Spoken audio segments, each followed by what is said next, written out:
You obviously have navigated a multitude of different opportunities and risks throughout your career across a number of different industries. When you think of good decision makers, are there certain qualities that fit into what makes a good decision maker? Sure. And of course, decision making in politics or in business or in investments is somewhat different, but they have some certain common strands. Whenever you make a decision, you have imperfect information. You never know for certain what the outcome is going to be, but you also don't know all the factors that are going to lead to the outcome. It's often said that presidents of the United States, when they make decisions, have imperfect information. But the truth is, everybody has imperfect information.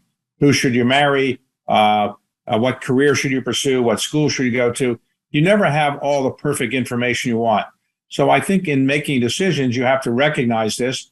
And then also, when you make the decision, try to pursue it and make certain that you are going to try to make that decision a good decision and not look back at all the time that you probably made a mistake in.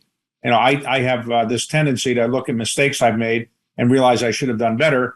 I think a better decision maker than me would say, let's move forward and make the decision work and not look back and say, why did you not invest in Amazon or Facebook at the beginning? When you think about decision-making frameworks, Jeff Bezos famously has the kind of regret minimization framework. Are there things that you use throughout your career that you feel like, hey, this puts me in a better position, or is a way that I think about decisions that I know are big decisions? Well, what I try to do is read as much as possible and talk to as many people as possible who have some relevant information. But in the end, you have to use what is often called your gut, your intuition, which is really a set of your experiences, and try to recognize that decision you're about to make may not be perfect, but it doesn't have to be perfect for it to be a reasonably good decision. Most of the decisions I've made haven't been perfect, but they've worked out reasonably well. I take chances. You always have to take some chances and try to do things that, people tell you probably can't do. As a general rule of thumb, whenever you're trying to do something new, people will tell you you can't do that.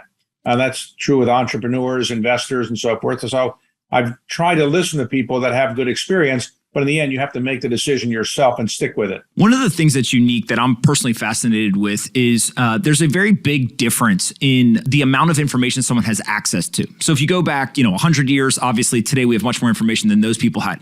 But even in today's society, there's kind of a bifurcation. Somebody in your position or who runs a very large corporation, you have a big team. You can say to someone, hey, go do research on this, gather as much data as possible, give me an analysis on these three potential options, and then I'll make a decision. But still, you mentioned making decisions using intuition, using your gut and kind of the totality of your experiences. How do you balance when to use data and when to go with your gut? And is there a way that you've figured out over the years that works for you? Well, of course, there's an inherent bias that generally people want to make certain decisions based on their own experience. And so if you get data that is inconsistent with your experience or your intuition, you might probably discount it a bit. If you get information that goes into accord with your intuition or gut, you probably are going to accept it. People generally like to have information that goes along with what they already believe. In the end, I think most people make most decisions based on their intuition, and they try to seek information that might be in accord with it, even though realistically, they are probably consciously not going forward to seek information that might be against their intuition or gut. Hey, you, did you like this video? Great. Make sure you subscribe, like the video, and see you next time.